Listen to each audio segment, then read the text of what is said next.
The Stanley Cup playoffs are fast approaching here, ladies and gentlemen. It's a great time to be a hockey fan. It's fun, exciting. Unfortunately for those who are out of the playoffs, I know that feeling. I had a couple of teams out, but that's okay. My name is Randy Dillon. I'm a hockey fan just like you guys are. I'm here to share my opinions of what I think is going to happen, who's going to win, who's not going to win, updates, scorekeeping, all that kind of stuff. Tell me what you think, what you don't think. Hey, that's a great part of being a hockey fan. We all got our opinions and like and dislike. Today I'm going to give you some score updates, let you know about the playoff race, some big games and implications, all that kind of fun stuff. First thing, updates from games earlier this afternoon. Arizona losing to the New Jersey Devils. The Coyotes are in tough right now. They lost 4 straight in a row, and from my looking at the standings right now, the Coyotes are out of the playoffs, 79 points with 75 games played. They have 7 games left. So the Coyotes were in this race, but they have kind of fall off. Are they out of steam? Are they tired? Who knows? But it does not. They got to keep pushing, otherwise they're not going to make it. Big win for the Islanders today. They beat the Flyers 4-2. The Islanders want first in the Metro. They're not going to let the Capitals run away with it again. So if I'm the Capitals, I'm a little worried. All right, a big win today for the Colorado Avalanche. They beat the Chicago Blackhawks 4-2. And with this win, the Hawks jump into the second wild card position with 80 points. A big game tomorrow in the Madhouse at Chicago on Madison Street. If the Hawks don't win, their playoff hopes are going to be kind of very diminished at this point. If the Avs win, they'll have a nice strong lead depending on what happened with some other games. Other games with big implications tonight. First, the Carolina Hurricanes playing the Minnesota Wild. Both teams fighting for playoff positioning at this point. Carolina right now, they are in the final the first wild card position with 87 points. They are 4 points behind the Pittsburgh Penguins for third in the Metro. If the Hurricanes can win and the Penguins lose, some big help there to secure a better spot.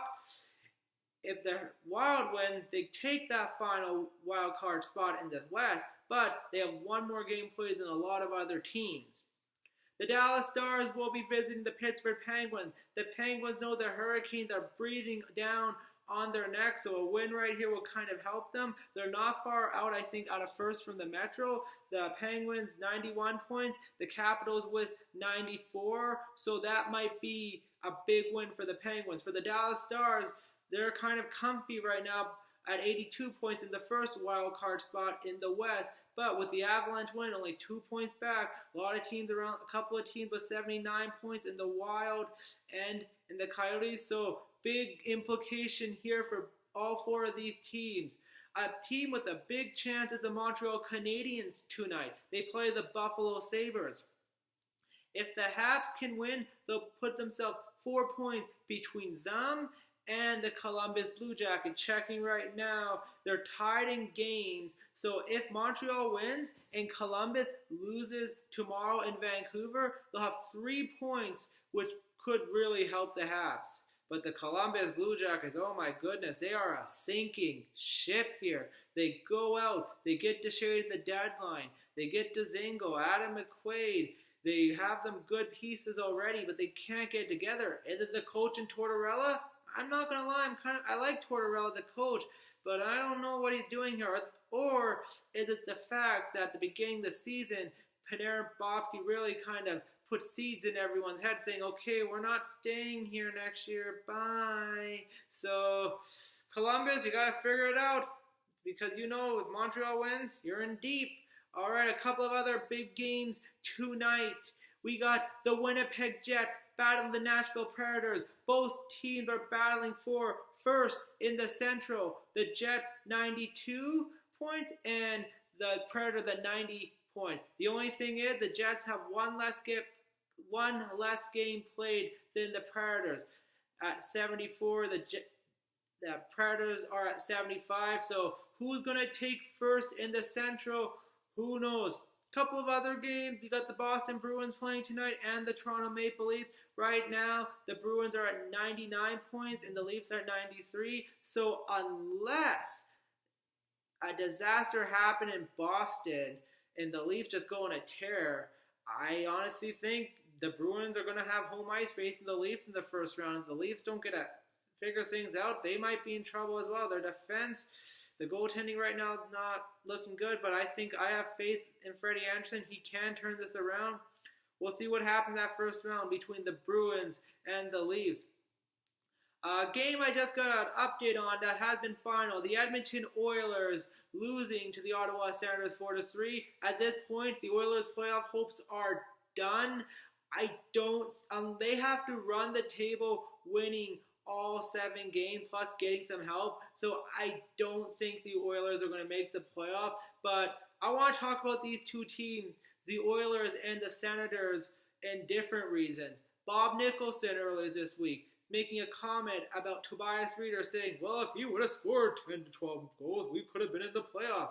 Bob, that's a horrible thing to say. The reason being, Tobias Rieder is one of those cuffs players on the edge. He wants the chance.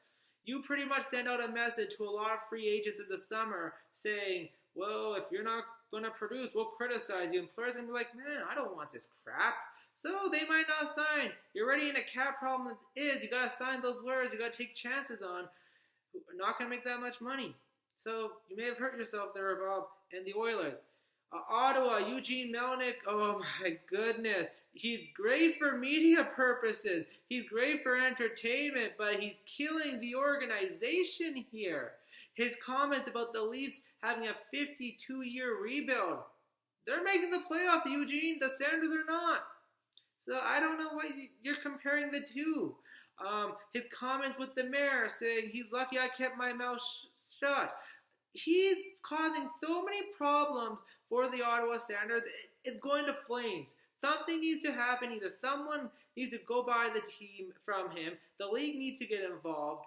Otherwise, Ottawa might be destroyed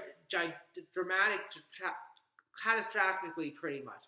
One other game with big playoff implication is the late game on CBC Hockey Night in Canada. The Calgary Flames visit the Vancouver Canucks.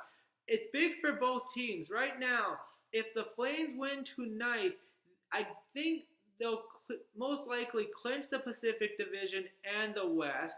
San Jose has fallen off the face the last few games, losing to teams like Anaheim and LA where they are better than them. I don't know what's happening with the Sharks, but they better figure out this quick. Otherwise, they're not going to last long against Vegas in the first round.